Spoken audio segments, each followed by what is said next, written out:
daylight hours grow longer, and air temperature increases as winter gives way to spring.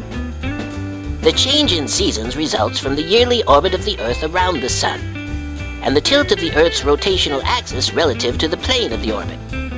And although winter is a grand time for ice skating, skiing, and for men made of snow, spring is most definitely not.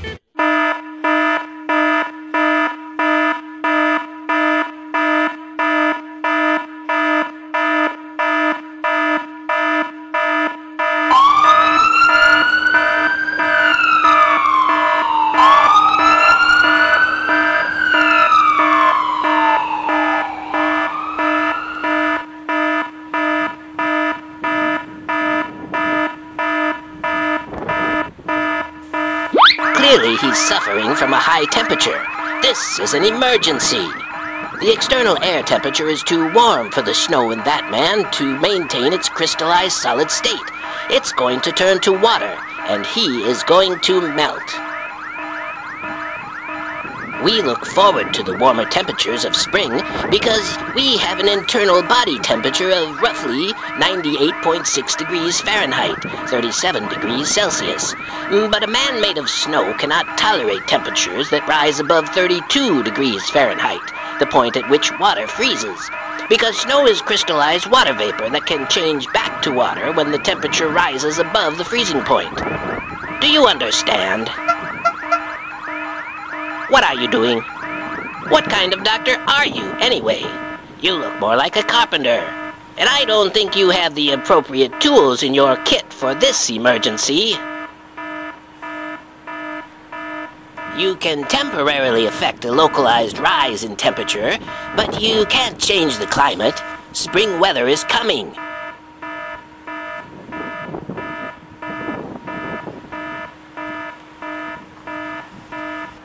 Too hot. Well, it's about time you figured that out.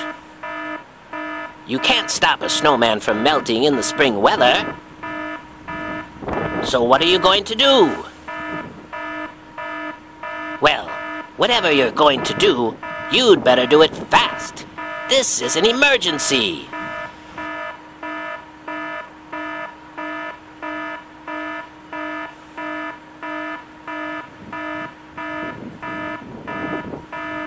Is that your ambulance?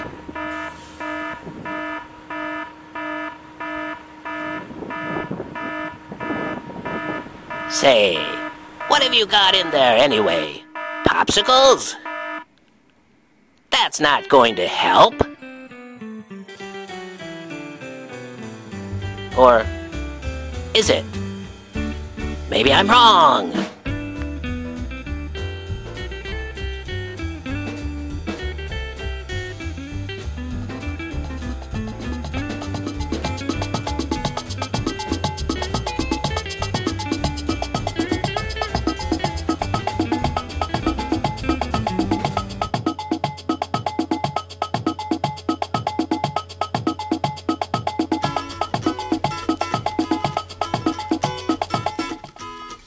Rocky and the Blue Bots. What a beautiful day. I'm gonna go play.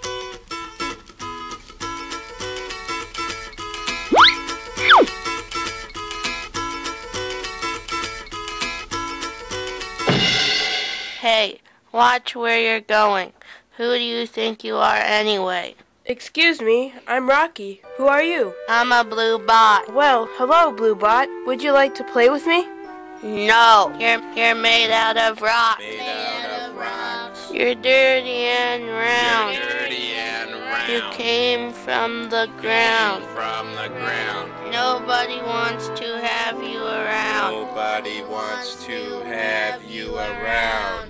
You're dirty and round. You came from the ground. Nobody wants to have you around. You're dirty and round. You came from the ground. Nobody wants to have you around. You're dirty and round. You came from the ground. Nobody wants to have you around. Ha ha ha. Ha ha ha. Ow! I got red in my head. Red in the head. You should lay on a bed. I got red in my head. I won't lay in bed. Someone please come and help me instead. It's true we are bots, but we can't do a lot. Hey, Bots got no arms. I'm not supposed to have a nose. Help me. Perhaps I can help. You're not like us. You're not blue and square. Stay over there. I've got arms and hands and fingers too. Huh? Here, let me see. Let me see what I can do. Thanks. Sorry I wasn't nice to you. Can we be friends? Sure, wanna play catch? No, not with that red thing. Just kidding. Ha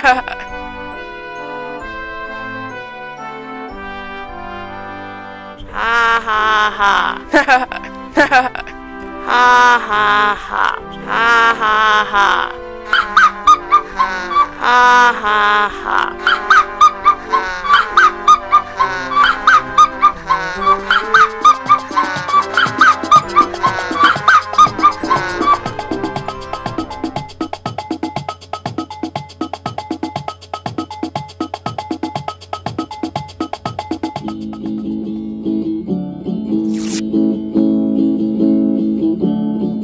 When our world was young, we would smile in the sun. Sharing each moment was so much fun. And each smile that we gave was a memory saved that would brighten our days to come. Oh, the gift of a smile will last a while and brighten the day as you go on your way. Shine, shine on this beautiful day. The shine of a smile won't fade away.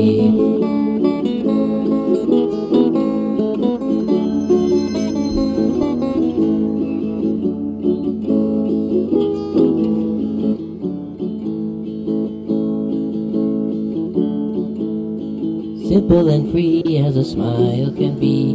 It reflects how you feel inside. And it shows that you care when you're happy to share a feeling you just can't hide. Oh, the gift of a smile will last a while and brighten the day as you go on your way. Shine, shine on this beautiful day. The shine of a smile won't fade away.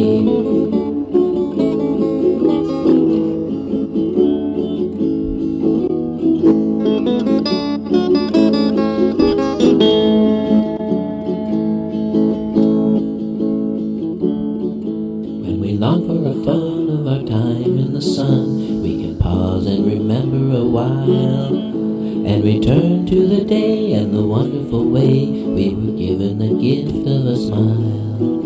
Oh, the gift of a smile will last a while and brighten the day as you go on your way. Shine, shine on this beautiful day. The shine of a smile won't fade away.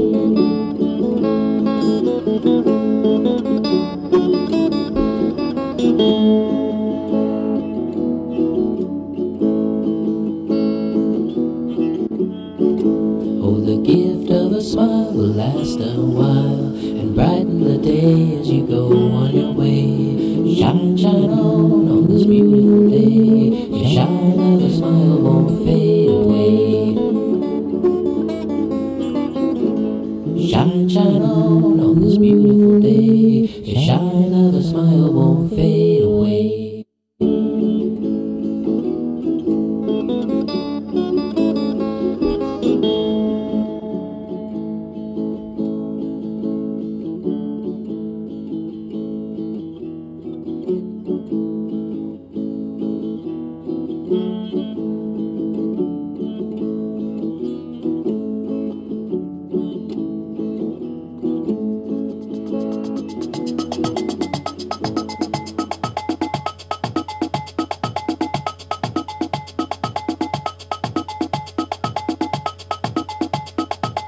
And now it's time for How do you do that?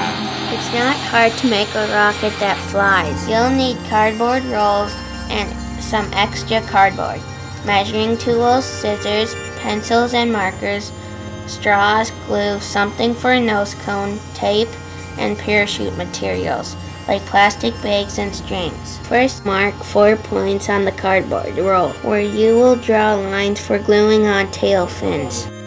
You can use the edge of a door.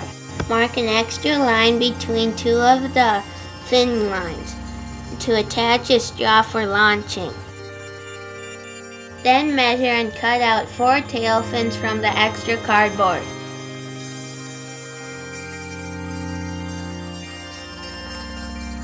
You will also need to cut and roll some cardboard to mount an engine cartridge inside the bottom of the rocket.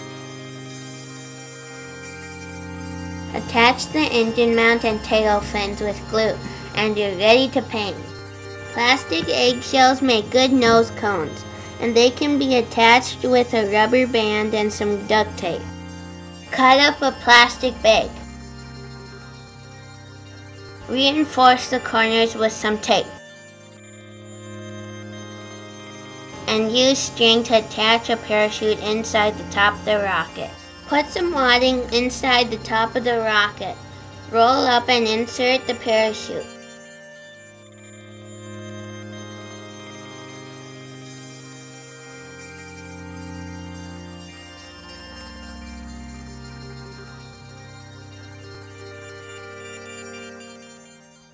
Then place the nose cone on top, and you're ready to launch. For this, you'll need the help of an adult.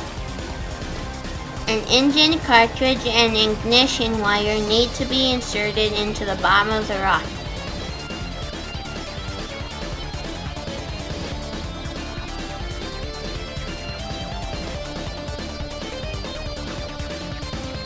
Launch along a metal rod inserted through the straw, with a battery charge delivered through the cables to the ignition wire.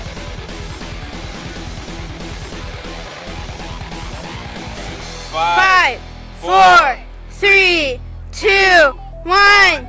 Ignition!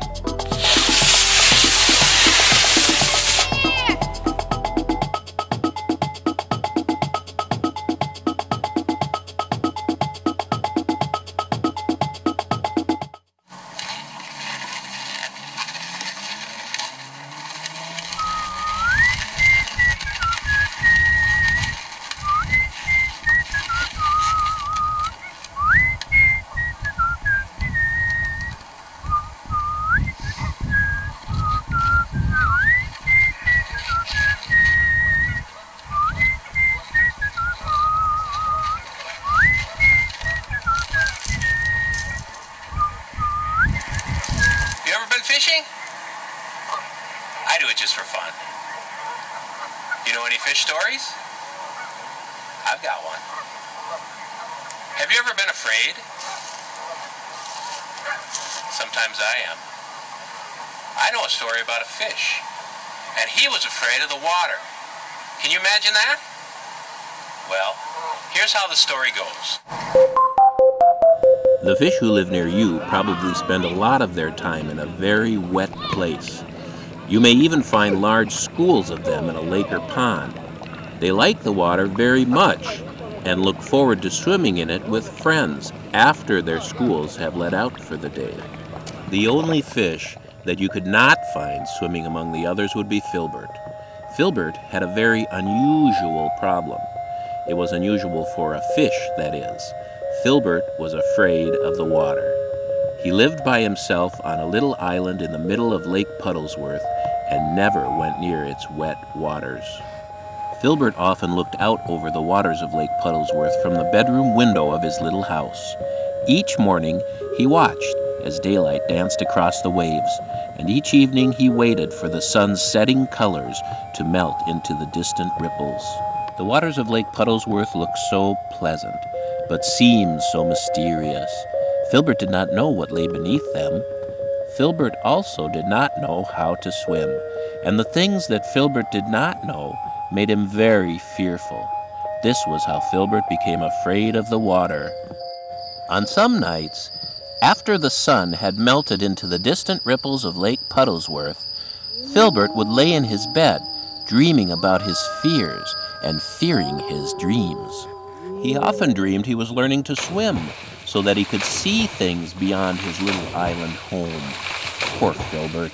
He would splash about wildly in his dreams as water went up his nose and into his eyes and mouth. He would wake up in the middle of these dreams and waddle out quickly to dry himself on a towel. Filbert soon became afraid to go to bed without a bathing suit and towel. One day, as Filbert sat looking out his bedroom window at Lake Puddlesworth, he saw something unusual. It seemed unusual to Filbert, that is. A fish, much like Filbert, had jumped out of the water.